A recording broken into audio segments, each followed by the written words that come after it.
interview session for Recruitment Week with Roscommon County Childcare Committee, and it's lovely to see you in the outdoors. Thanks for having me. We're delighted to have you. So you run Willow Preschool, which is an outdoor preschool in County Roscommon town. Can you give us a little bit of information about it, about how you decided to do an outdoor preschool?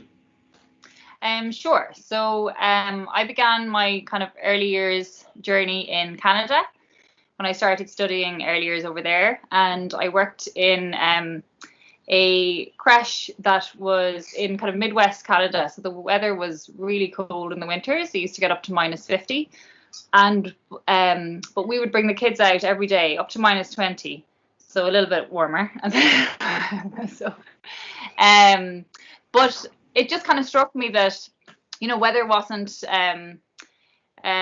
you know, to get in the way of getting them outside and getting the fresh air. And so we just bundled them up, you know, in really warm clothes and got them out for half an hour and brought them back. You know, they have such a long winter. So at the same time, I was kind of learning about forest schools and the Scandinavian model.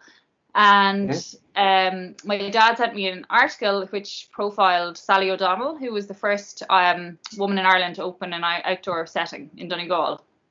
And so all kind of combined, and we were deciding to move back to Ireland. And I was very fortunate to have the use of this land, which is my dad's. So we kind of had a perfect setting, and it kind of grew from that very organically, I guess. So yeah, I just felt, you know, if they could do it in Canada and in Scandinavia, we could definitely do it in Ireland. Yeah, that's great.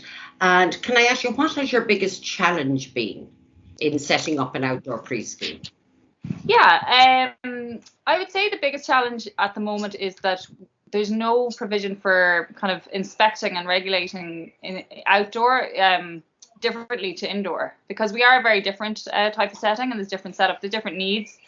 But when we're inspected, it's still based on our indoor classroom, our indoor space, which we have to have. And all of those regulations are really based in the indoors, and it's you know, there's just not seeing the bigger picture yet. And so I suppose that is the biggest challenge to date, I would find. Okay, so what would you consider the biggest success of having an outdoor preschool setting?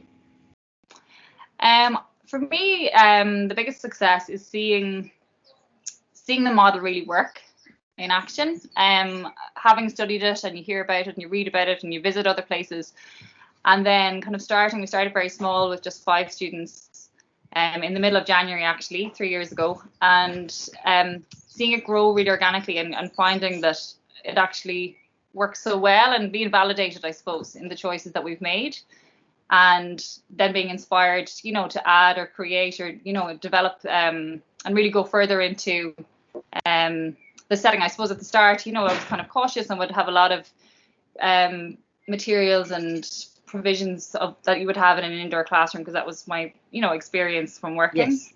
Ready and kind of, you know, prepared to kind of bring them out at any point in case we were going to run out of things to do, or, you know, it just wasn't going to go right. But then, you know, I never needed to, and just realizing and really trusting in the outdoor environment, that it has everything you need, you know, to kind of teach your ECC in your early years class. And is it difficult to implement an ECCE curriculum in the outdoors? No, I think so. We follow Ashton, and is very play-based and nature play-based, I suppose, and the curriculum we would have would be very much child-led and emergent curriculum, and teacher scaffolded, I suppose. And so the interests come from the children, and the environment provides a lot of ideas, and the changes and the seasons, and every day is different. And so it naturally kind of throws up new interests, or you find a bug, or you see a new flower that's coming out, and that can start a whole interest in a theme of learning and things to develop on. So I find that we can do, a really good curriculum here, just within the environment, within the outdoor environment. Okay, and had you any resistance from parents to an fully outdoor preschool? No, I suppose being able to say that we are fully outdoor, and like that is in the name, and it's very clear from the outset. So anybody who's coming interested to us really is signing up for being outside And I have, in our parent handbook, I really lay out to parents that the kids will be in mud, will be out in the rain, there'll be, they need to be dressed for the weather, and that they're signing up to that basically. And when it's all very clear and the parents are agreeing to it, then it's very easy from the outset. So everybody knows what to expect.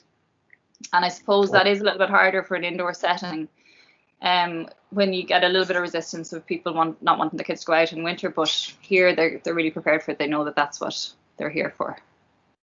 That's it. And Dennis said, so how do you manage your service, say, in inclement weather? Now, I know snow might be fine in that could be fun for the children and that, but what when you have just the really wet days? Yeah, sure. So I suppose it depends. Like a really wet day in September would be very different to a really wet day in January. So a lot of the time if it's raining, the kids are, they're in all of their overalls. They come dressed in their wellies and their waterproof pull-ups and their gear and their hats and their scarves and all that. And because we start in September, in autumn time, it's kind of usually nice weather, and they build up to being really used to being out and all sorts. So if a shower comes, they just put up their hood, and then by the time winter comes and that really cold weather comes, they're very accustomed to kind of the changes in the weather and being outside in the rain. And we do have a covered polytunnel. We have a 30-foot long polytunnel which is floored. And so if it does start absolutely lashing and, it's very cold and there's wind, we can run in there, and the kids, because it's outside, obviously it's polytunnel, we don't need to kind of strip off all the gear, and so we don't have to come into the indoor classroom. But we do have a fully functional indoor classroom that's ready to go. We have the heat in the winter, and it's kind of ready if we need it. Yeah. Okay. What development would you most like to see in early learning and care? For our sector, I think it'd be really important to see that we are recognised as professionals, and because I think that's where a lot of our issues can lie in our finding staff and having that incentive to work in this area, because it's such a rewarding job and career, but it's hard when you don't get the recognition and I think that should be worked on at a kind of government level. Everybody knows the benefits of early years, even the benefits for children, obviously, but even economically, there's so many studies, there's research, and that we are such a highly qualified workforce, and everyone is constantly upskilling. And I think I would really like to, just to see a better recognition, I suppose, for the workers in this area. Can I just ask you just to move in a little bit, because the sun has actually got younger. That's lovely. It's just to see you a little bit clearer, Katie. So would you recommend a career in childcare to young students now? Yes, I would. I think it's a very rewarding career, and it's just a happy place to work. If you're interested in working with children, if you like it, I think it can be extremely rewarding and be very fulfilling. There is the drawback to that, like I was saying earlier, the recognition and pay levels and things like that. And I suppose hopefully that will change, and we're all kind of trying to work towards that. But yeah, I think I would. I mean, I love my job, and I know the staff really enjoy working here as well. And so I think it could be, I would, I guess. And then, as I said, if you had a one-to-one meeting with Minister O'Gorman, what would you be saying to him that you think would progress childcare? I suppose I would just, there is so much research done in the benefits of early years and the investment in early years. And so I suppose it's just hard, especially as we are all, moving on to degree level. There's a lot of degree level students coming out, but people who had started with a level 5 and are working their way up through 6, 7 and level 8. And so we all know the benefits, not only, to society. And so I would just be wondering why that this, research isn't being recognised, and why, like, Ireland is one of the lowest, we invest in Europe, we don't invest in early years compared to our European, counterparts. And so I would just Indeed. Kind of, hope that would maybe start to change.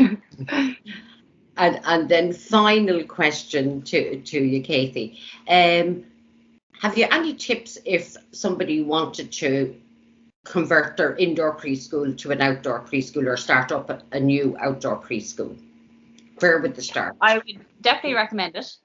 I think it will have huge benefits for the children and the staff. In terms of the practicalities, I think if you can at all have a sheltered outdoor space, like our polytunnel is really useful, because in winter it's that bit warmer without having to obviously add any heating outside with the sun, that it's kind of a warmer space and it's sheltered from wind and rain. So it means it allows you then to be outside. We can have our snack out there.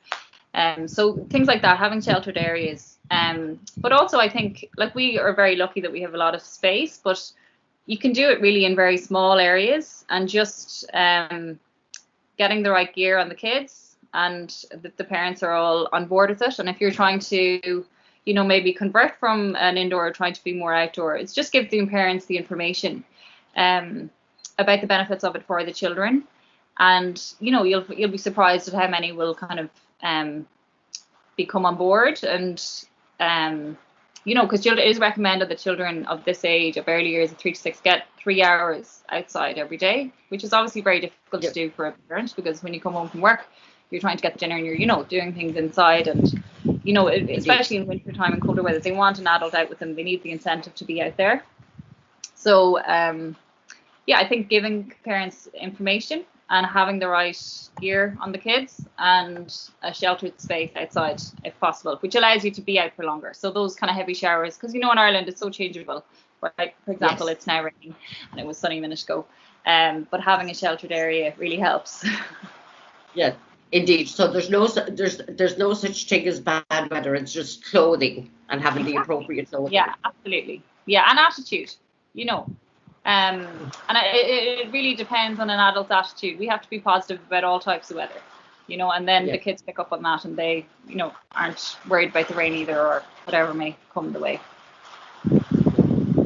Katie, that's lovely. Thank you very much for participating. It was really good to get the perspective of an outdoor provider, because, again, like Willow is the only outdoor preschool we have at present in Roscommon, but hopefully that will increase over the coming years. You're very welcome. You can hear the rain.